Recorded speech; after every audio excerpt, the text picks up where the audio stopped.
So one of the lines of attack that the Trump campaign has decided to use against Kamala, um, is healthcare policy.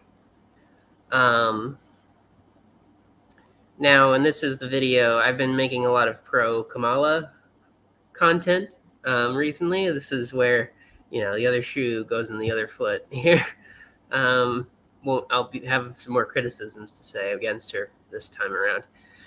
Kamala Harris's complicated history with Medicare for All becomes a Trump campaign attack line. Kamala Harris may be done with Medicare for All, but Medicare for All, with a new nudge from former President Donald Trump, isn't done with her.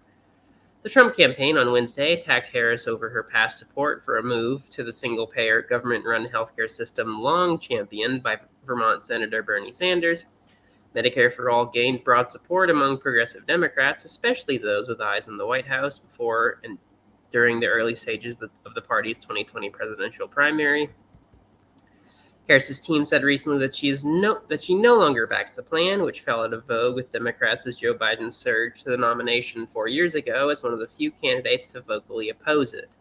Instead, he campaigned on improving and expanding the Affordable Care Act, which he has focused on during his campaign and Harris has supported as his vice president. But Harris has not addressed the question herself, touting the Biden administration's record while trying to avoid any relitigation of the years-old fight and putting out new words only through campaign aides. Now, Trump is reviving the debate as he seeks to paint Harris as both a radical leftist and a flip-flopper. Kamala Harris's spokespeople this is a quote, once again alleging she has flip-flopped in her position, this time saying she no longer supports socialist Medicare for All. Trump campaign spokeswoman Caroline Leavitt said on Wednesday, calling on Harris to explain why she is running from every little liberal policy she has ever supported. Harris's relationship with Medicare for All was always tinged with a certain skepticism. As a U.S. Senator, in September 2017, Harris signed on as a co-sponsor to Sanders' Medicare for All legislation. Speaking at the unveiling of the bill on Capitol Hill, she made the business-friendly case for change.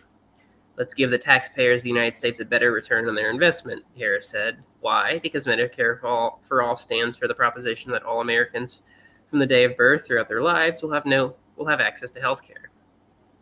At a January 2019 CNN town hall, Harris appeared to fully embrace the system, telling a questioner from the audience she would be willing to cut out private insurers as part of the transition. She argued that insurers are motivated by profit, dump paperwork on patients, and delay care, saying, let's eliminate all of that. Let's move on.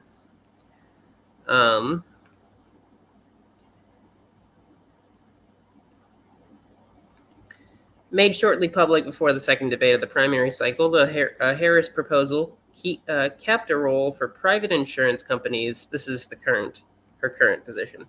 Kept a role for private insurance companies within the healthcare system, a significant departure from Sanders' Medicare for All bill. Harris called for transitioning to a Medicare for All type system over a decade, longer than the 4-year transition period favored by Sanders. This isn't about pursuing an ideology, Harris said. This is about delivering for the American people. The shift came in part due to increasing pressure from labor leaders who did not want to forfeit the desirable plan they had fought for and won from employers at the bargaining table. It also allowed Harris to make a pitch for a new system without, as she explained it then, raising taxes, another sore spot with parts of the electorate. Sanders immediately challenged Harris's description of her plan as proper Medicare for All. I like Kamala, she's a friend of mine, but her plan is not Medicare for All, Sanders told CNN ahead of the debate. What Medicare for All stands for is that healthcare is a human right, and the function of a sane healthcare system is not to make sure that insurance companies and drug companies make tens of billions of dollars in profit.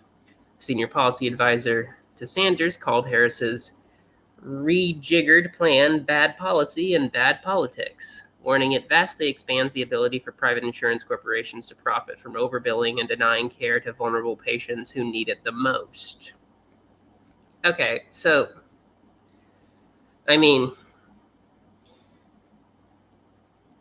there's no case to be made that Kamala Harris is a radical leftist. As for the flip-flopping bit, I think a case can be made that Kamala Harris is a flip-flopper. And And I mean, I am disappointed and frustrated and angry, though not surprised that Kamala Harris moved off and away from Medicare for all. She's more of a political pragmatist, I would say. Some might say even opportunist a little bit. And of course, yeah, she was touting the Biden line, and Biden was firmly against Medicare for all. She was touting the Biden line. Okay, we'll expand Medicare for all, but no, sorry, we'll expand the Affordable Care Act, but no Medicare for all. Of course, now she's saying, well, over the course of 10 years, we can get to Medicare for all. But right now, we need to still keep private insurance companies. And we can't make the change in the 4 years that like Sanders proposed. I mean, I'll believe it when I see it, kind of thing. I mean, if if she's really committed to this 10-year plan and she's going to do it, okay, well, we can check back in 10 years. But 10 years is a long way away. And you can promise anything. A politician can promise anything in 10 years. Again, maybe it will happen. Maybe Biden and Kamala Harris will have ended up being the stepping stones to a Medicare for all. I'm skeptical. And this is, again, one of those issues where Harris and I do just fundamentally differ. It's better than the alternative, but that is an excuse for I'm not going to claim that, she and I have a principled agreement on this issue. I don't think healthcare should be a for-profit enterprise. I mean, if you want to have life-threatening operations, I don't know, or plastic surgery maybe, or something like cosmetic stuff, like minor surgeries or things that aren't your main source of healthcare, aren't like necessary surgeries or medicines or whatnot. Okay, maybe we can talk about private insurance for something like that. But just for basic healthcare, no, private insurance should just be out of the picture altogether. So, I mean, Kamala Harris is just wrong on this point. Like I said, she's much more of a pragmatist than someone like Bernie Sanders. I suppose that's politically beneficial in a way, to be fair. And then, I guess last point on this, I don't think this will really help the Trump campaign, because the Trump campaign just seems so dead in the water at this point. It's kind of funny. But, painting Kamala Harris as a flip-flopper, it's not a bad strategy. Painting her as a radical leftist, absolutely absurd.